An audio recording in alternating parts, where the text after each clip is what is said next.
Hello and welcome to the latest episode of Wall Street Wildlife, and I'm delighted to be back with my buddy Krzysztof once again. The team is reunited. This week on the pod, we are talking about investing in ugly ducklings, quack quack, and can studying history make us better investors? Krzysztof, how you going? Little better. I was out last week because I lost my best buddy, my child of 15 years, frisbee catcher, ball fetcher, stick fetcher, skateboard killer extraordinaire, Bunk. And so I was telling you before the show that I had used up my entire allocation of tears and snot, and I was completely laid out for a few days, but it shifted towards gratitude. The loss, the feeling of loss, shifted to all the beautiful memories and heart opening. And it was I wrote a little piece about it with one of my newsletters, and looking through all those pictures just made me realize, how fast it all goes and what it's all for. And what it's all for is to have beautiful days with a buddy or friends or family that you really love. And there's nothing else in this world. So sorry to have left you hanging, but you did a great job. Entirely understandable. If you're not a pet owner, you probably don't appreciate the extent to which, like, your beloved cat, dog, rabbit, guinea pig, whatever it might be, is very much a part of the family. And we're down to one cat. We had two for many years. Unfortunately, the Wanderer, I think, ended up under the wheels of a truck like 2 years ago. That was a pretty teary couple of days in the Hallard household. But I met your buddy Bunk when I came out to Austin, and he's a pretty awesome dog. So yeah, my condolences on the very real loss of a family member. Yeah, it's not an exaggeration to me. I was thinking about this 15 years where he's probably the one being on this planet that was with me more consistently than any other, because he was always around, except when I went traveling. So that kind of loss is just so painful. And but the flip side of it is it reminded me how beautiful it is to love and to have a partner in life, and that's just the cost of it. And in the moment I was like, do I ever want to pay a cost like this again?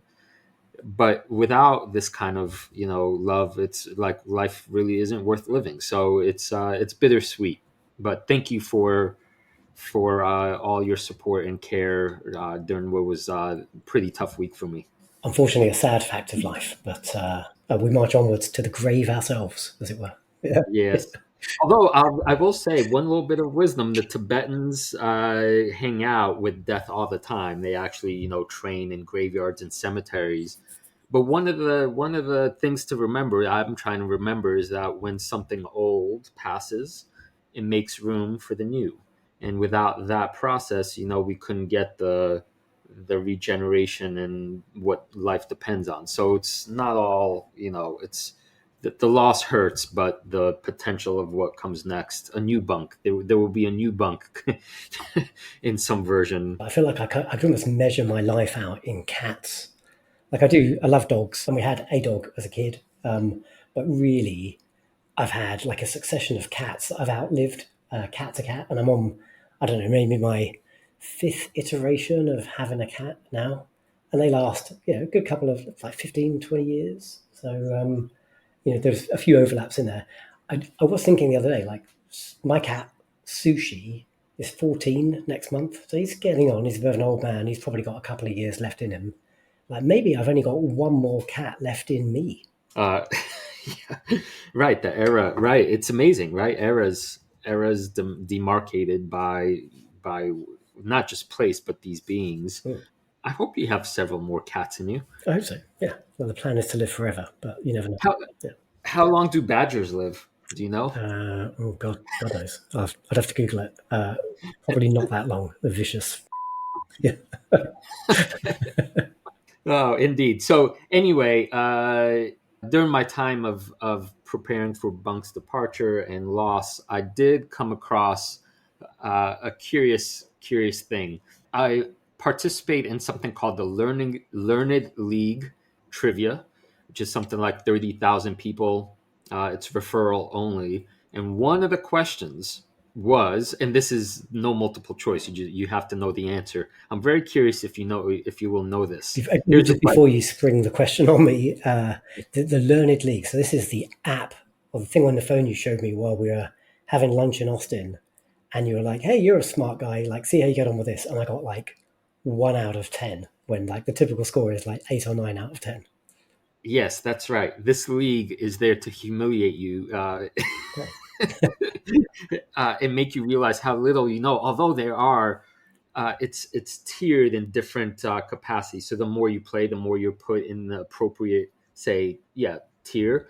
And the people in the A League, it's no different than watching some Jeopardy contestants know every single answer, and you're like, what the? How's this possible? But they exist. Anyway, here's the question.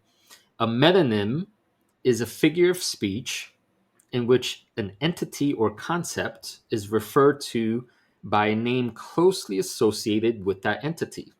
For example, Wall Street for the US financial markets. What simple name, formerly that of a local authority district of England, is commonly used as a metonym for the United Kingdom's financial service industries? Should I read that again? Uh, the UK's financial, well, like the city, I suppose. That's correct. Oh, Ding, ding, ding, ding, ding, ding, ding. Okay, right on. I did not know that. okay. Well, I used to live in the city and work in the city, so yeah, okay, all right. And there's probably a heavy clue in your Wall Street example, but okay, Yeah, wow. yeah. Maybe I'm ready for the lead. I wouldn't push it that far, but yeah, I did not know that. I was like London, but like I never heard of Well, I mean, London being so referred to. so there's like the original London. If you go back like 1,000 years, is what we now refer to as the square mile. Pretty much. I mean, this is directionally correct, but you've got like the Tower of London, and then you've got various gates like Aldgate, Bishopsgate, Aldersgate. There's like a whole bunch of them, and these sort of broadly delineate like the wall that was around like the original Roman London, and so that's the square mile. And the city is, yeah, the sort of colloquial term for the finance district. And yeah, it sort of broadly overlaps with the square mile. Although today, you'd probably refer to Canary Wharf as being the city, because that's where all the banks went over the last 20 years, albeit like a bunch of them are now moving back into the original city. So yeah, Okay, all right. Well, talk about knowing things. I know my city. I know my city. I've lived here for 4 cats. Though, I recently got a question wrong about a small town in Washington State where I lived, and I still got the question wrong. So it doesn't always translate. But I'm glad that having lived there, you got it. All right. All right. Uh, You win. shall we talk about ugly ducklings? Yeah, go on. So you threw this topic on our roster: ugly duckling investments. What is an ugly duckling? I want to quote Warren Buffett, who hates turnarounds because he said, turnarounds seldom turn. And what's his name from Microcap Club? Ian Ian. Cassell. Yeah, we featured him in his work, I think, a couple episodes ago. Yeah. He has a divergent view from Warren Buffett, and he said, I got news for you. They do turn. You cannot be a microcap investor and not invest in turnarounds. If you don't like the term turnaround, which has a negative connotation, then reframe them as transformations, positive connotation. Most big winners were ugly ducklings that transformed themselves into beautiful swans. So we have a fascinating tension here, right, between Buffett saying, "Yeah, nope, this hardly works," and somebody who has been extraordinarily successful in this kind of investing. And it's particular to me in this moment because my main holding in the King of the Jungle portfolio and in my real world portfolio is a turnaround stock, Coherus, which I'll talk to about a little bit later. Interesting concept, isn't it? And I think there is a reason why two market participants can have a different view on this, and it's kind of the end of the market you invest in. like Buffett cannot invest in micro caps or even small caps really, because to make a investment that's even vaguely material, like he'd be buy if it was a small cap, he'd be buying up such a material part of the company. Like it's very difficult for him to make those kind of investments.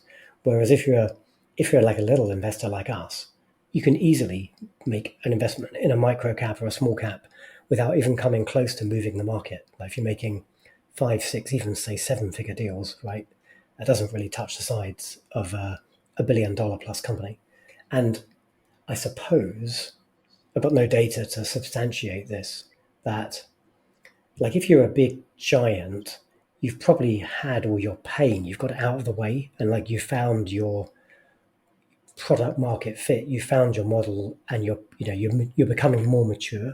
And if you're a tiny little company, you've probably got a bunch of missteps you still have to like trip over before you really figure out what your business is and who your customers are and how you're going to make bank and grow. So that's probably why you've got a far higher predominance of ugly ducklings down there in like the little pond as opposed to swimming in the big oceans. Yeah, it's not one giant ocean, I suppose. It's made of lots of different ponds you could swim in and rivers, and to use that terrible metaphor. I always come back to be the idea that to be a good successful investor, you have to have located a gap between like perceived value and actual value.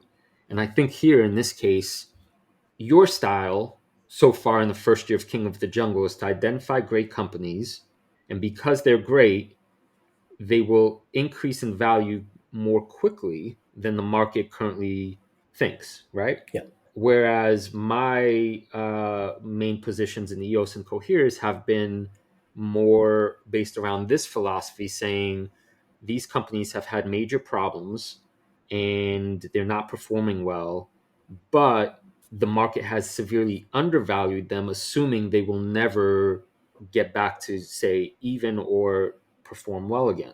One thing I think we need to discuss about this is where risk fits in. And I would argue that your strategy, for the most part, is less risky because I would imagine Warren Buffett would agree. He's looking for companies with moats, right? Yeah, protective barriers. So even if things cycle down, the company itself will survive because it has the say castle around it. Whereas the ugly duckling way of investing is the companies are in danger to begin with, and you have to really know what you're talking about, and even then you still might be wrong. But then the flip side is, why would you ever invest in something like an ugly duckling? And that goes back to the risk. The greater the risk, the higher the reward. yeah, So you get hundreds or thousands of percent gains if you're right in watching an ugly duckling turn into a swan. yeah. And that those can both be legitimate strategies. I do think like diversification and just how you manage your capital can be quite an increasingly important discipline when you're investing in ugly ducklings or turnarounds or transformation stories, however you position them, but companies that potentially have like a glowing future, but they've got some challenges to overcome first. Like not every company is going to succeed. In fact, most companies don't succeed. So yeah, you want to weight those appropriately in your portfolio. Maybe I'm underweight. Like I've got a subsection of my portfolio I consider my venture investments, and that's like the really kind of risky wild stuff. And the way I think about that sub allocation is like I might have to invest in 10 things and one of them might come good. And then ideally, that one thing, the gains outweigh the losses on the other nine. So because of that, I've actually got a relatively small overall allocation. Like it's definitely way less than 10% of my overall portfolio, I think. So, maybe I should have a bit more courage of my conviction and invest in like those venture investments a little more heavily. I'm glad you're having this insight because it's always about balance, right? And in my case, the error I've made over the last 2 years is I became too confident in my understanding of a company and took on way too much risk. And as I'll shortly tell you with Coherus, the update I have for you, when you're dealing with ugly ducklings, anything could happen. And it's not something you could have predicted or known. And it's just foolish, I would say, in hindsight, to over allocate into risky positions. the poker analogy we always come back to is useful. Aces lose however many percent of the time, right? But holding a 2-7, loses most of the time. So to go in heavy on the 2-7, you have to really know the table, so to speak. So I think you're right. This is, the lesson for our listeners is what is the appropriate balance, and staying away from all turnarounds, I think, is foolish. If you've done your work and if you've identified a scenario that has good odds or good risk reward odds. Here's another tension though, and I don't know what the right way to resolve this is. And I just rechecked my portfolio. Actually, I've only got like really two or three venture investments, and in total they're less than 1%. That's a really tiny part of my portfolio right now. The other tension I'm thinking about here is if you do what I suggested, which is like you underweight these wilder opportunities in your portfolio, let's say they're less than 0.5% each. Like it's almost so immaterial to your overall results that you're probably not rewarded for doing like super deep research and spending hundreds of hours going down a rabbit hole with a company like that. Whereas putting significant research time into a much more significant piece of your portfolio, that's going to pay dividends. That's the wrong word, obviously, but that's going to improve your confidence in a position that could be much more material. So I suppose the approach I've taken, and maybe this is wrong, with my venture investments is identify them. I know I'm going to underweight into them because I want to find as many of these opportunities as I can. I probably do kind of bare minimal due diligence. I buy my strategy, although I haven't really followed this in the last year or so, is buy as many of these things as I can, and then the winners will show themselves to me. And it's only when they become like a 2 or 3% part of the portfolio on their own that I'd actually then go and do some serious work and decide is this like something I want to invest new money into. Yeah, that's a good strategy. I like that. I'm always worried about, being spread too thin in my portfolio. So it just so happens that the companies I currently hold, I know a massive amount around and fully believe in the story. So I'm not treating them, these turnarounds that I have, namely Coherus and EOS, they're different from what I think you're talking about, which is like venture seedlings, like almost sci-fi ideas that may or may not grow. These are more thorough turnarounds, like they were good companies. Like Coherus was a multi-billion-dollar company, and then they ran into a series of really bad, incidents and bad luck, and now they're sort of like, lost and forgotten. But that's not the same as throw a bunch of mud at the wall, which watch which one sticks, and then allocate to that one. Yeah. So go on, tell us about Coherus, because it's one you talk about fairly often. As you say, it's a bigger allocation in your own portfolio. Even I've got Coherus options now on the back of your hard work. So what's gone wrong with my position? Yeah, well, this morning, oh man, this was the bane of my Friday night. This is the last thing you ever want to have happened. Picture this. A week of grieving my buddy. It's finally Friday, at least I could turn off the market. And what do I see? That Coherus filed with the SEC a document about issues it has with its supply chain. And so now all of a sudden I'm a couple hours into understanding what exactly is the issue. And as the market opens this morning, Coherus is down about 18%. There are many lessons here, by the way, that are not Coherus specific. That's why I think it's worth talking about this. But the actual facts on the ground are that Coherus, when you're dealing with drugs and you're selling with FDA approved drugs, those things have to be meticulously packaged. You are not talking about, like, say, bottles of energy drink, right, that could be packaged and warehoused any which way. When you're talking about life-saving cancer drugs, there's very strict guidelines. So what Coherus got notified by the company that it has worked with on its labeling and packaging for 10 years without incident, that all of a sudden that company is over allocated and cannot meet Coherus's packaging demands because it's basically run out of capacity for short. One probable reason, and this is not definitive, but one probable reason is that the big boys like Novordisk and Eli Pharmaceuticals, all those Zempic weight loss drugs, those are, multi-billion-dollar new things, and that this company, this manufacturing company, basically said we're going to prioritize the big boys instead of your relatively small white blood cell cancer product Udenica. So, on one hand, it's like, did Coherus do anything wrong? I don't think so. They had a reliable partner, no missteps over 10 years. But the poker analogy comes in now. Like, you never know. You literally never know when something could go wrong. Right. They talked in the SEC document how in the end this will be a good thing because they're now ramping up a second manufacturer, which will be good to go by the end of 2024, which will ultimately reduce all of the costs in making and packaging Udenica.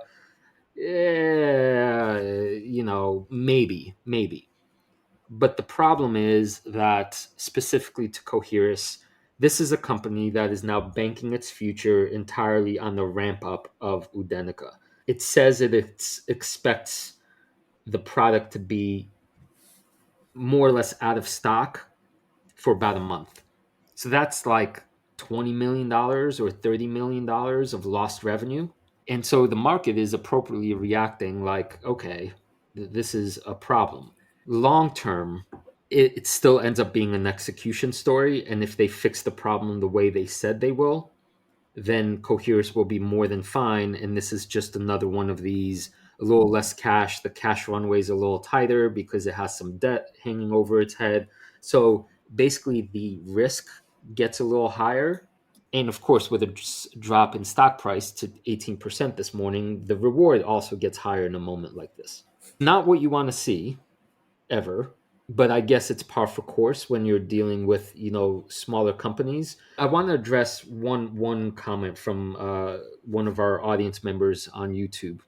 In a situation like this, where it kind of feels like, yeah, you have a good hand and you lose anyway, you grasp at straws trying to spin things, find the silver lining, if you will. It is possible some people are thinking that the reason Coherus slash this manufacturing company got caught flat-footed is because Udenica has taken market share more quickly than expected, which, as per last quarter's numbers, that's possible because we know that Amgen is dropping its price. The competitor is dropping its price very quickly. So maybe this is sort of like what happens when the product is growing more quickly than expected, like a good problem to have, so to speak. Just But for clear, is the allegation here that there's pressure on the packaging manufacturer from the products that are being competed away? Like, oh, you need to squash these little guys because they're going to steal our market. if I understand what you're asking, so basically, this product that is now the Coherus's bread and butter, its most valuable asset, is essentially competing against a giant pharmaceutical in Amgen. Yep. And Amgen, and it's taking market share because it's the better product Yep. for reasons I don't need to get into, right? So the big guy is dropping its prices, and Coherus is trying to stabilize prices. And that strategy is actually working. That's why I have such a big investment. The market doesn't realize that that's what's happening. But all of a sudden, if we take this optimistic way of looking at the problem, that this is a problem only because it's selling way more units than expected, well, in one sense, yeah, that's great because that means that Coherus can potentially get 50% of this entire market, which would be huge, which would make the company worth, much, much, much more than it's currently valued at. That's the thesis statement. But if along the way we get this like late Friday night, hush hush filing with the SEC that we're kind of screwed because we're out of product and it was not in our hands because, these guys want to take more money from some other guys. Man, that sucks. It really sucks. And it comes at a time where Coherus absolutely did not need any more stumbles, any more uh, ditches to fall into. And that's exactly what happened. So the upshot right now is to tie this all in with ugly ducklings and like what how odd investors think about this. I'm looking at this thinking the stock is nonetheless still massively undervalued, but a little less cash, right? Call it, yeah, I think I said something like 20 million less. I'm tempted to again add more shares, right? Because I this is the monologue I'm saying. I understand the story and I understand the odds and blah blah blah. But my position is already big, right? And And I would caution against that, not knowing your wider financial circumstances. But if this is already like a relatively material part of your net worth, say, like you don't want to be adding to that. Just go find a better idea, right? And put your money in that instead. Yeah. yeah, so that's why, right? We say all investing is personal. For me, it might be a mistake to add more shares, or probably would be a mistake to add more shares. I probably need to hold my nose and wait an additional 3 to 6 months for everything to go back to normal, which I think will be the case. But for any new investor coming to the story at this point, where based on everything I've talked about the company, starting a position here would be one of my top priorities if I was in that situation. Let me jump in with the usual caveat. Like, do your own due diligence. Don't borrow Krzysztof's conviction. You need to find that for yourself. Right. Yes. Are you in danger? Are you, like your love for Bunk, right? And you're clearly like a guy who wears his heart on his sleeve a little bit, and you're a loving guy. But are you also in the danger of falling in love with some companies, and that's why you end up so over exposed to companies like EOS previously and potentially Coherus now? Great question. Such a good question. I honestly think that the answer is no, because I have cut from my portfolio across the years many companies that I've loved. Keeps me sort of stuck, if you want to use that metaphor, is that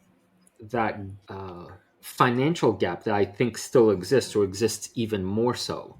If this was put it this way, if this was an issue with, say, the science or the chemistry or the effectiveness of the drug, and I started doubling down, that's the I married the wrong gal, and now I'm right.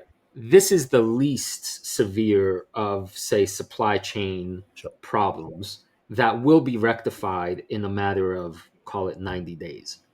That's fair, but that doesn't make here's like one additional risk on top of all the other risks of being like a subscale biotech in a bit of a niche and only really having like one or two products that are material, like life or death, to the success of the company. So like that doesn't get rid of all the other risks that you're already bearing. Yeah. Yeah, your question though, I really love that question, and I'm trying to be, as always, as honest as possible. EOS might have been a case where, because because the story gripped me so thoroughly in terms of its the impact of the grid and the safety of, all of it, right? The EOS, it's a energy story, right? So I began, I don't know if falling in love with the company is the thing, but I fell in love with the narrative that is the need for, say, energy alternatives, right? But the mistake is, say, yeah, risk allocation stuff, over allocating, and betting on, say, only one horse rather than four. However, even that, even it is interesting. EOS in this case is an interesting sort of counterpoint. That stock fell down to 60 cents. Now it's at 260, so up 300% from, those lows, or whatever, 200%. Yeah.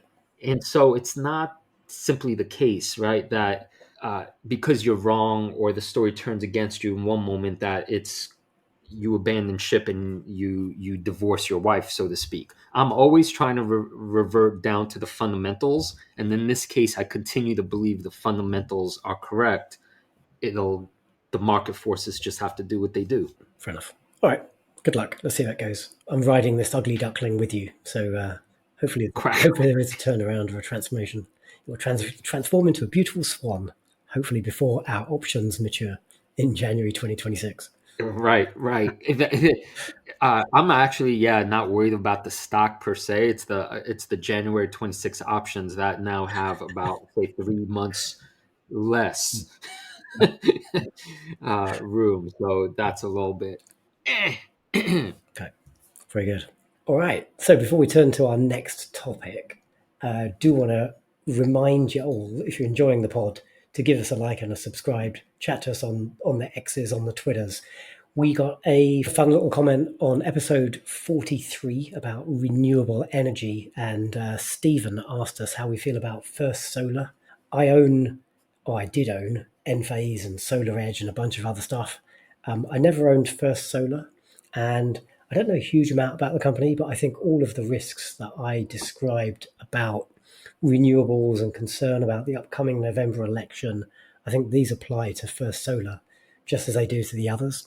And the company itself has made some comments in its recent earnings call about the Inflation Reduction Act. So they've obviously got their eye on the political flow as well. So, personally, I just wouldn't go near this sector until it's clear which way the wind's going to blow in the election. But thanks for that question, Stephen. And if you want to message us on the X's, we'll definitely endeavour, if we've got something intelligent to say, to reply to you and give you a bit of insight on your own investing quandaries.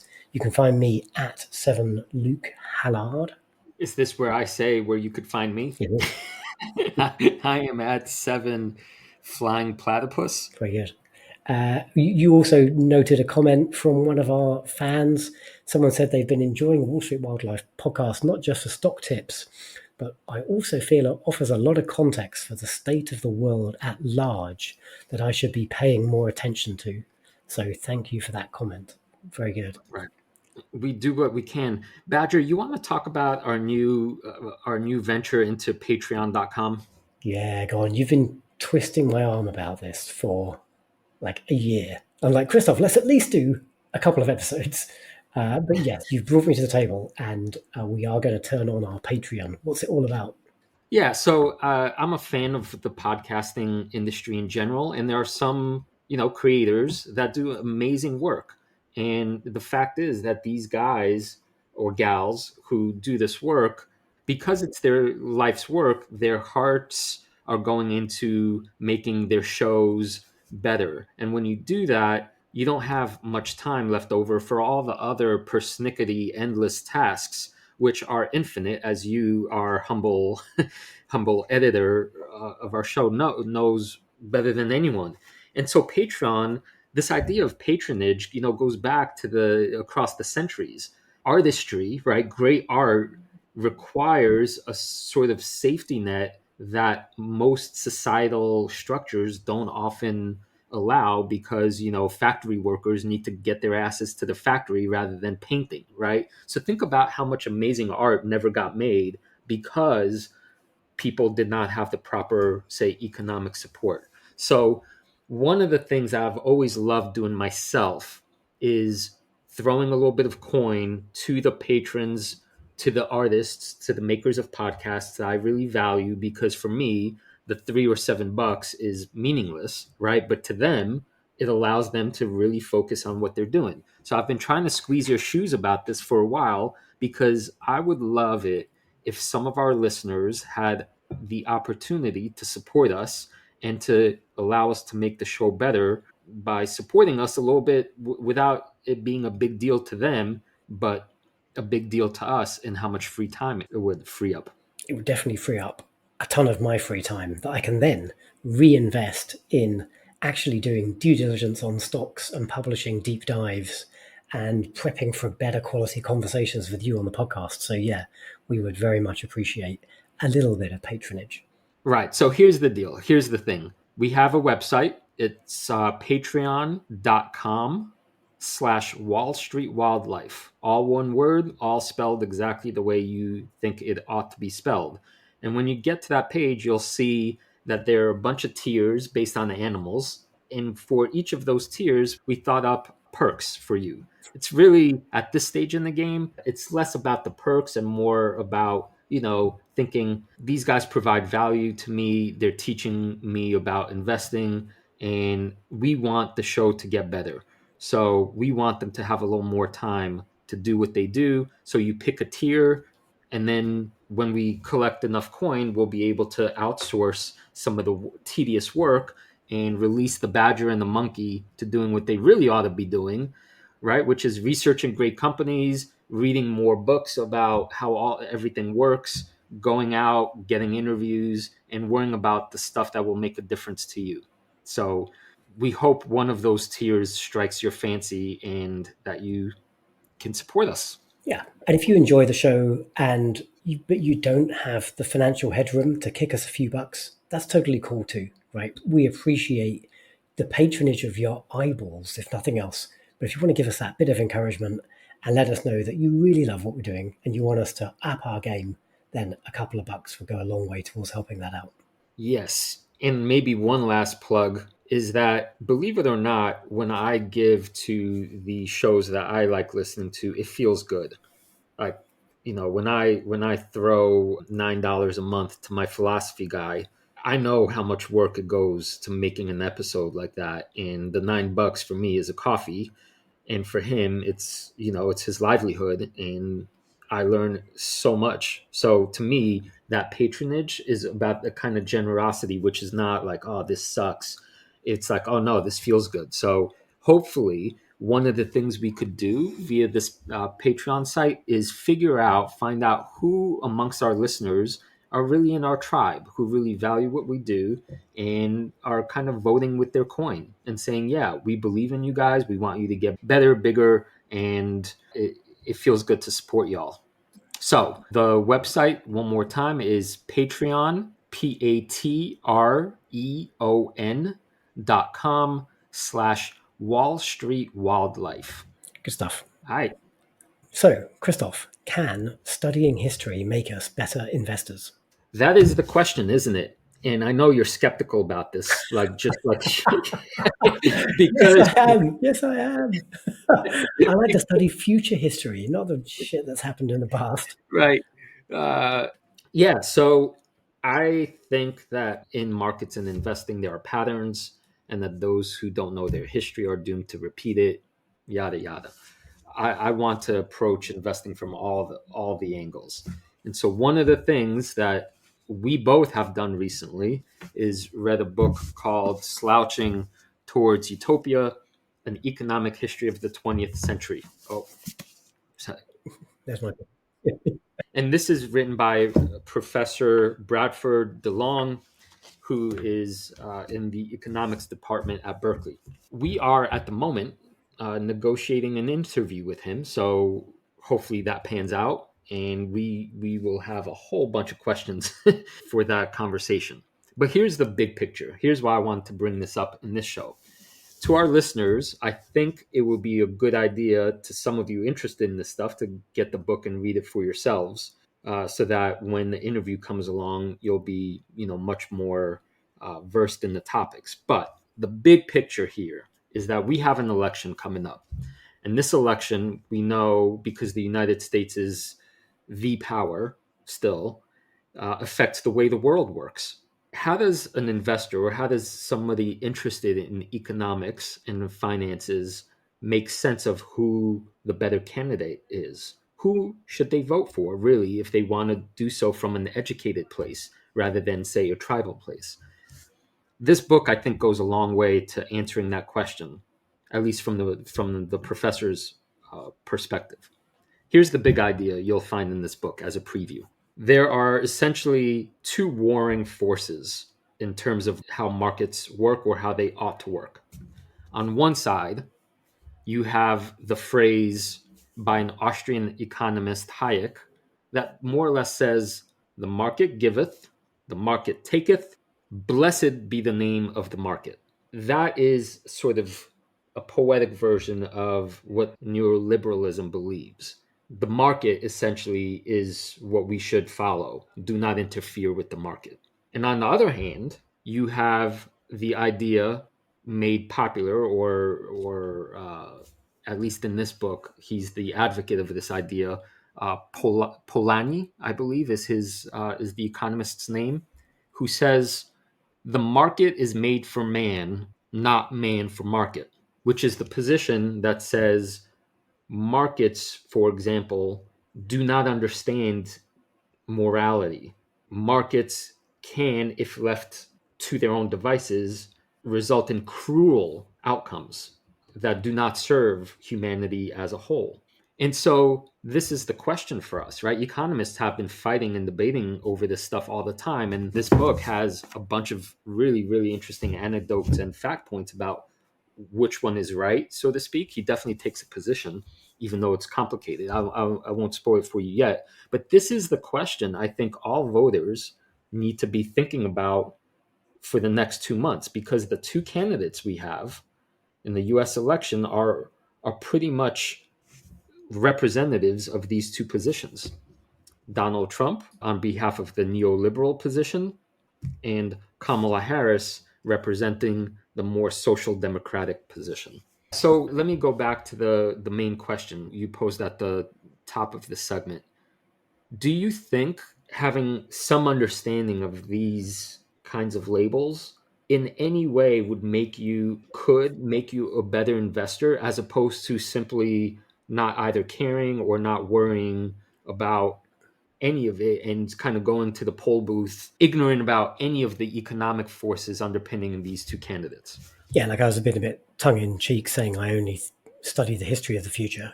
Like reading Brad DeLong's book has saved me reading like 100 other history books. So that's fantastic in itself. I now feel like I understand the history of America and the history of finance a little more clearly. But maybe the world is a bit of a different place now. And so my skepticism about the lessons of the past perhaps comes in because I do think we're tipping into like an ever accelerating society where like a speed of innovation is vastly outstripping our ability as humans to keep up with like the latest greatest technology, what you can do with AI today, like what's happening on the streets of our cities and how that's impacting all aspects of society. Certainly, there's going to be some relevance of some of the lessons of the past, but I think far more important is perhaps to be a student of the present. That's where I get value mostly. Yeah, I don't think it's a mutually exclusive situation. And this is one of the questions I definitely want to discuss with the professor, which is someone like Elon Musk right now, to me, is a fascinating figure because he very strangely, to me, was on one side and now has recently switched to the other. But there's lots of contradiction in his views that don't really logically make sense to me. But if I were to sort of like dumb it down, as a CEO of Tesla, he basically says, let me do what I want because I know best. And any kind of regulation is just interfering with all this progress I want to make, right?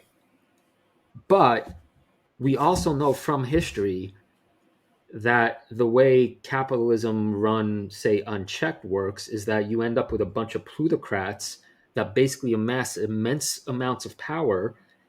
And when power is that concentrated, the people end up being, that gap between the massively rich and everybody else not only winds, but is you can't come back from it because you kind of enter this sort of totalitarian regime. And that's what history has taught us. So I don't think it's the case, Badger, that simply because the history is past, it's no longer with us. Mm. And then also, like you're suggesting, study the potentialities for all these things and what they need to bear fruit in the future. I guess this is my plug for doing this kind of thing, but to ignore what I would say is the vast majority of human knowledge simply because it's past feels like it's a little bit like maybe at the poker table, like after a bunch of rounds, you remember who plays what in what way, and that makes a big difference. Yeah, not to stretch that analogy though, but what happened to someone 2 hours ago probably has less bearing than what happened in the last 2 minutes in terms of impacting their emotional state and what they're going to do next. Well, it'll be an interesting conversation anyway with the professor.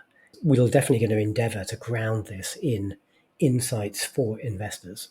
Yes. So we have a whole lot of questions all queued up, but we look forward to your questions if you have any. So this will be a really great opportunity over the next, if you're listening to the show, next couple of weeks, if you're interested in the history, in the economic history of the 20th century, to listen to his book or read the book. And as you're thinking through some of this stuff, send us some of your concerns, your questions about the way of the world and how understanding it might make you a better investor and what you would like to know from a world expert in this field. Great stuff. Thanks for securing that interview for us, Krzysztof. So if you're enjoying the show, as ever, we are on YouTube and all major podcast platforms. Subscribe now for a finance podcast that's hopefully as fun and playful as it is insightful. Indeed. And check out our new Patreon page, patreon.com/Wall Street Wildlife. We have the 10 laws of the investing jungle, still as relevant today as they were when we wrote them a few months ago. You can find those at wallstreetwildlife.com. And if you've got ideas maybe for laws of the jungle that we didn't consider strongly enough, drop us a note on the X's and let us know your thoughts. Are you ready to become a beast of an investor? Your journey starts here.